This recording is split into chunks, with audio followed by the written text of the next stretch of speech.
How's it going, Giants fans? Back with your boys, Alex and Anthony, discussing 5 keys for the Giants to take down the Houston Texans in Week 10 here, obviously coming out of the bye week a little bit more injured than we went into it, but a couple guys trending in the right direction. O'Shane Ximines, Evan Neal, slowly getting better. Maybe he returns next week against Detroit.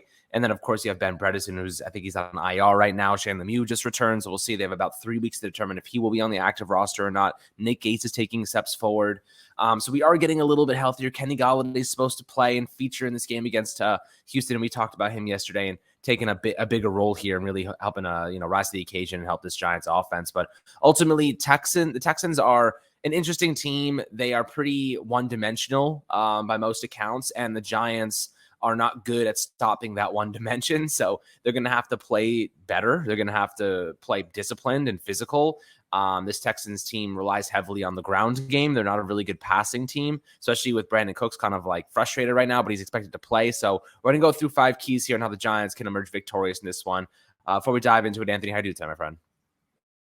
Doing great, hoping to see the Giants get back to winning football on Sunday, of course, entering the bye week coming off of a loss against the Seattle Seahawks. I want the Giants to bounce back immediately. Now, we kind of lost the bye week as well, technically. Losing Xavier McKinney is a huge loss for the team in general. And as you mentioned, we came out of the bye week maybe even more injured than we went into it, which is very disappointing and leaves a lot of question marks for the second half of the season. But thankfully, coming out of the bye week, we have a pretty easy stretch on this schedule, starting off with the Houston Texans, one of the worst teams in the NFL this season. So if the Giants are going to go ahead and get that bounce back win, it's probably going to happen against the Texans. Again, Texans being a very easy opponent for the Giants. Giants are sitting at 6-2. I believe that we're a pretty good football team. Brian Dable has coached them exceptionally well alongside Mike Kafka and Wink Martindale, who we're going to get into in just a second here. But I'm excited for this game, and I do think that this is a very winnable game for the New York Giants. And if this is a game that they somehow manage to lose,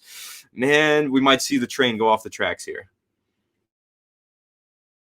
Yeah, I mean, look, the Houston Texans are, like you said, not a good team. The Giants can easily beat them. The question is, can they play disciplined football coming out of the bye week? Now, the first key here is you got to stop the run. They have a very, very potent running game spearheaded by Dameon Pierce. Dameon Pierce is having a hell of a season as a rookie. And he's a bruising back. Wink Martindale spoke about him recently, and he was like, this guy is killing it right now. And ultimately, you got to stop him to stop the Texans. In their last game against Philadelphia, he had 139 yards on the ground.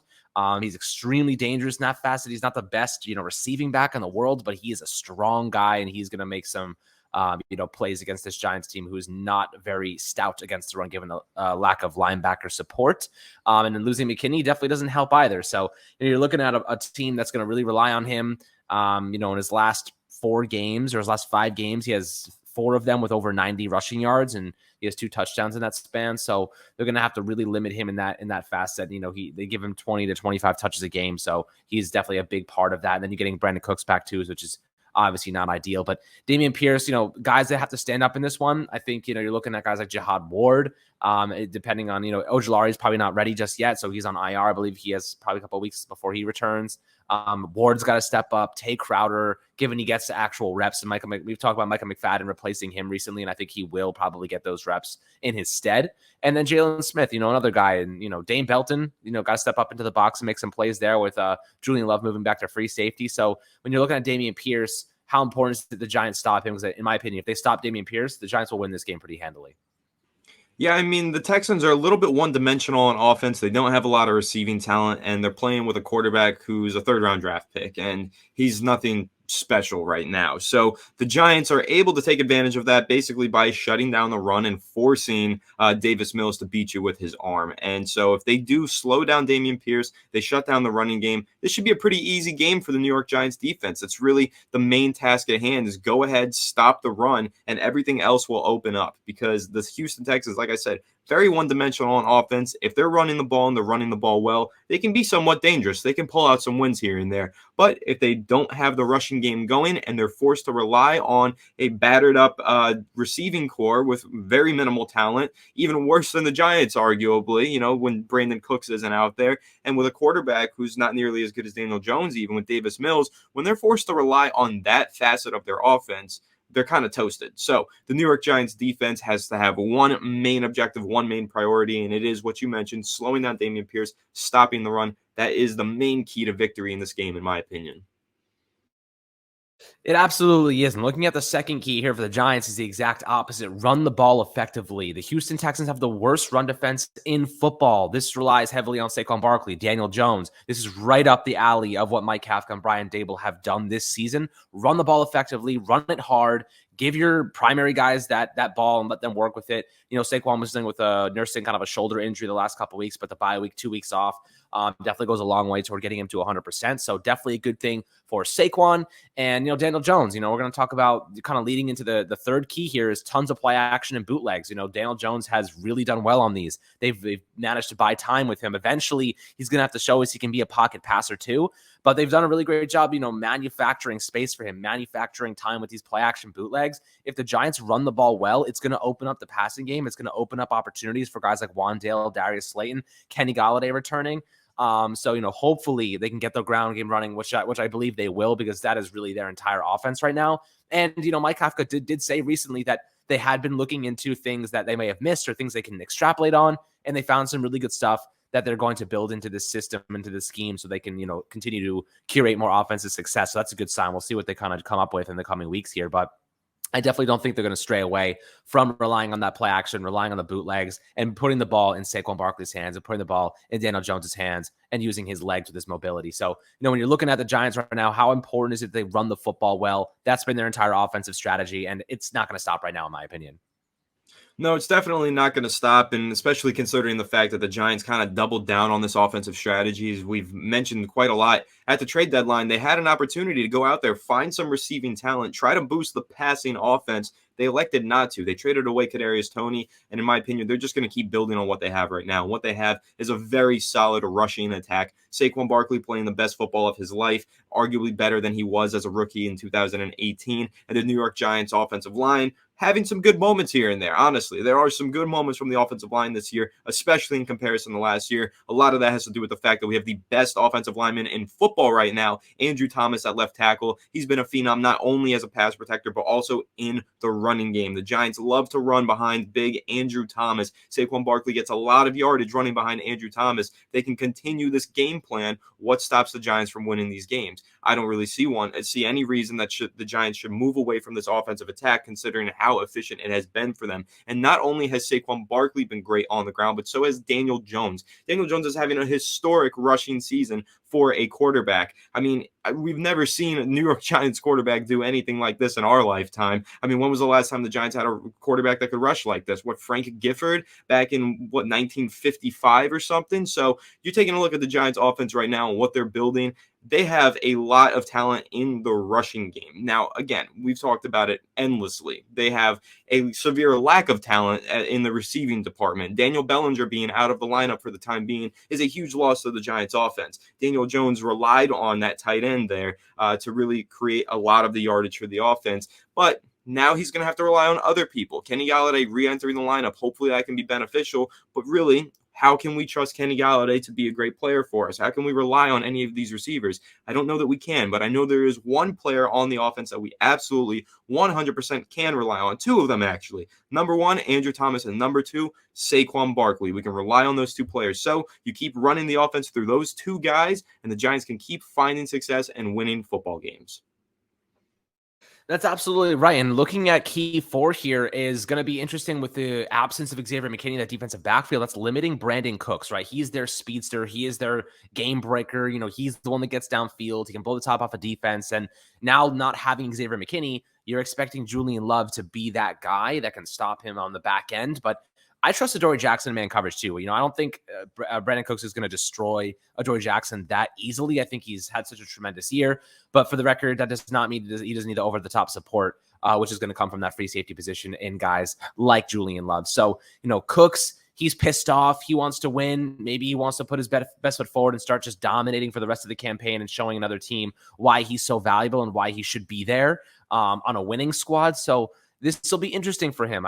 He missed last Thursday's game because of personal reasons. More or less, he was just pissed off and didn't want to play. So let's see what he does now. Let's see if he comes out with kind of an angry, style and tries to, destroy us a little bit. But that's definitely a player that I'm keying in on in the secondary, saying, okay, you can't let Brandon Cooks get behind you, keep him in front of you, give up a couple passes in the 10 to 15 yard range, but we can't be giving up those 40-yard touchdown bombs to Davis Mills. So that's ultimately, how the Giants need to stop this team, stop the run, and don't let Brandon Cooks get behind the defense. So, what are your thoughts on Cooks? And maybe he might come out firing with just a little bit of anger in his step.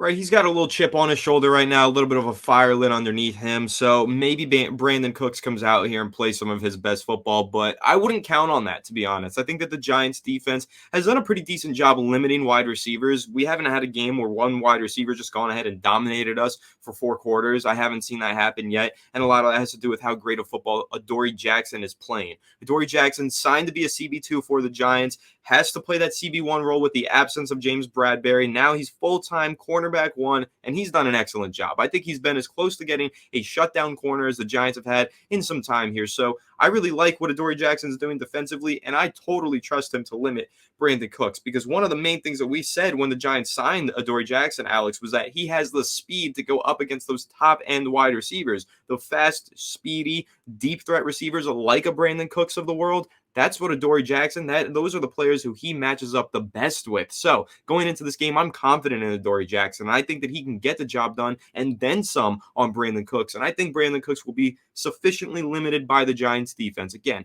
haven't seen a wide receiver torch us at any point this season. And if there's ever been a receiver playing well, Adoree Jackson gets on him, sticks to him like glue, and does his job. So I love what Adoree Jackson is doing defensively this season. And again, Brandon Cooks, I know maybe he's got that chip on his shoulder. Maybe he comes out of this, kind of dispute with the team on a better footing, goes and plays his best football. I personally don't see it. I think that in all likelihood, there's a lot of tension in that locker room. There's a lot of conflict with Brandon Cooks, and he's probably not all the way in it. He wants to play for a contender, wants to play for a winner. That's what I was reading in the reports recently. He doesn't want to be on the Texans at all. So I don't see him going out there playing his heart out for Houston at any point this year. And I think that, yes, limiting Brandon Cooks needs to be a focal point for the Giants secondary, but I'm more than confident that Adoree Jackson is able to get that job done. And I think that the main thing the Giants need to focus on is stopping the running game. Yeah, and the fifth the fifth key here is putting pressure on Davis Mills. This is obviously, if you stop the run, they're going to have to throw the ball, and Davis Mills is going to run into a world of hurt with guys like Kayvon Thibodeau and Leonard Williams and Dexter Lawrence and Micah McFadden showing off some of that blitzing prowess in Week 8. Against the Seattle Seahawks. And I'll tell you what, Mills, he's not having the year he did last year. He's struggling a little bit. Brandon Cooks doesn't even want to play for him. So this is a situation where the Giants can rack up a couple sacks and take over and dominate this game. Like Kayvon Thibodeau, let's see if he learned anything during the first half of the year, really gained some good experience, some good reps, some good opportunities, and maybe he turns things into another gear and, really dominates down the stretch here. And then, Leonard Williams and Dexter Lawrence both having very, very good seasons. Dexter Lawrence specifically having an all-pro level campaign, and I want to see him continue to build on that. So, putting pressure on Davis Mills obviously is a priority, as it is with every single week with any quarterback that we face off against. But I want to see if Kayvon Thibodeau takes a big step forward. That's kind of what I want to see, is what did he learn during that first half of the year? Can he kind of turn it up all the way for the entire game? He tends to go 60, 75%. And then he just ramps it up in the fourth quarter 100%. I want to see him going 90% in the first 3 quarters and then 100% in the fourth quarter, or 100% all the time. I know it's more stamina based than anything, but if he can go 100%, if he can play the way he plays in the fourth quarter every quarter, the guy's going to be a monster. He's going to be a menace. You know what I mean? So I want to see him go 100% maximum effort every single quarter and not kind of save it up until the fourth. If he can do that, God help everybody else. God help Davis Mills is going to be on the floor a lot. So, we'll see what happens here. But how excited are you to see Kayvon Thibodeau second half of the season? Really good opponent to go up against in Davis Mills and this Texans team that really is struggling right now. He might be able to set the Giants defense on fire just to start off the second half after the bye week. I mean, I'm absolutely thrilled to see Kayvon Thibodeau for the second half of the season. I think that he's had a really impressive first half of the season. Even if statistically you look at the box score on PFR, it's not the most impressive. He's only got 1 sack on the year thus far. But if you take a look at the advanced analytics, the advanced metrics, he's getting a lot of pressures. He's getting after the quarterback at a very frequent rate. And soon enough, he's going to start turning those pressures into sacks. He's going to put it all together. And I got a lot of stats that show that not only is Kayvon Thibodeau playing great, but he's being put in position to succeed by Wink Martindale. Wink Martindale is running the most aggressive defense in the NFL right now, bar none. I wrote an article about that this week and have some great stats to discuss regarding that. So, of course, the Giants are holding opposing offenses to only 19.6 points per game so far this season, which is a very impressive metric. But one of the main reasons that they're able to do that is because they're playing so aggressively, blitzing 40.3% of the time, which is the most in the NFL. 16 sacks through 8 games, so they're getting 2 sacks a game. And another great thing that you can point out here is the coverage type that the Giants are playing. Now, Wink Martindale is known for blitzing a lot, and he's known for playing a lot of man coverage, and that hasn't changed this year. As I said, first in the NFL in blitz rate, third in the NFL in cover one man free rate. 41.3% of the snaps the Giants are playing cover one. Now, if there's anything ballsy that you can do in the NFL, it's sit in a cover one defense. That is a man across the board with one deep safety. That is a tough defensive coverage to play in the NFL game. And the Giants are playing it, and they're playing it well. It's really, really impressive what Wink Martindale is doing with this defensive system and playing so aggressively against all of these opposing offenses. And against a team like the Houston Texans, that's what you got to do. You have to play aggressive, get pressure on Davis Mills, throw him off his game, play that cover one defense, trust in Julian Love to be that rangy, over-the-top safety with Xavier McKinney out of the lineup. That's the key to winning. On defense, it's either you have to stop the run, shut it down completely, but when they're throwing, you got to be aggressive, get after the quarterback, send those blitzes. You're going to see Julian Love come in on some blitzes. You're going to see some cornerback blitzes. I'm sure Micah McFadden's going to get a pressure or something of the sorts. And again, Kayvon Thibodeau, as you mentioned, as we started this part off with, Kayvon Thibodeau is playing really good football alongside Dexter Lawrence and Leonard Williams. Those guys on the interior have been phenomenal for the Giants. It's just a matter of time before that opens everything up for Thibodeau to really have that breakout second half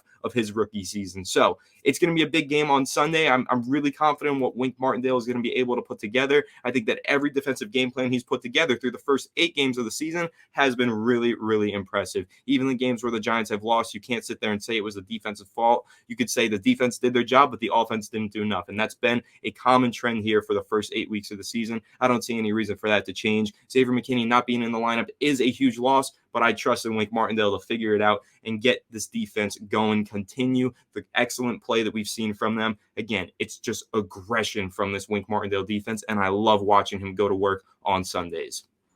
It's a lot more fun than watching the bend don't break approach that we used to, kind of see with Patrick Graham and whatnot. And I like Patrick Graham. I thought that he got a bad rap at the end there, but Wink Martindale definitely, he knows how to get it done. Like this defense, with all the lack of talent and lack of depth, the fact that they've been this good, or at least rather they seem this good, with the offense struggling to a degree, is just damn impressive. So I'm excited to see what he can muster up during the second half of the season.